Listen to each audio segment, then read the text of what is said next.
The mailman's hat. Focus question. How does Mr. Smith solve his problem in the story? Mr. Smith was a mailman and he wore a mailman's hat.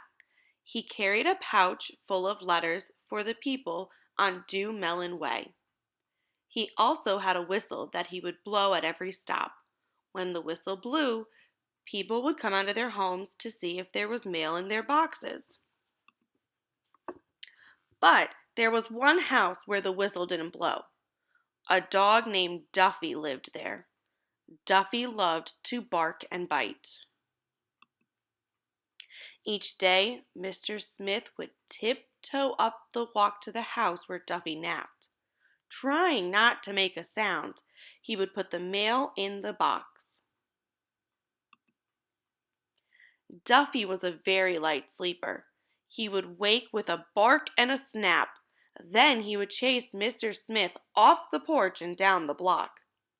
Every day, rain or shine, Mr. Smith would bring the mail to Due Melahn Way. And every day he would get chased by Duffy. That is, until one gusty day in March. The wind was blowing very hard that morning. Mr. Smith's hat flew off his head and into the air like a kite. His hat landed right on top of Duffy's dish. Duffy jumped up from a sound sleep, barking at the noise.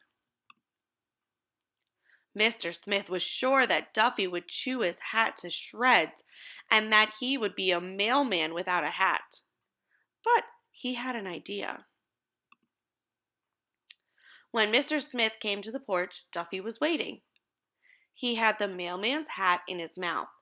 Mr. Smith reached into his pouch for the mail, but what he pulled out was a dog biscuit. Duffy didn't shred the mailman's hat or bark at Mr. Smith. Instead, he dropped the hat at Mr. Smith's feet, sat quietly, and waited for his treat. From that day forward, Mr. Smith brought more than just the mail to Due Melahn Way. He brought a biscuit for his friend Duffy, who wagged his tail whenever the mail whistle blew. Head over to Reading A to Z to answer the questions that go with this book.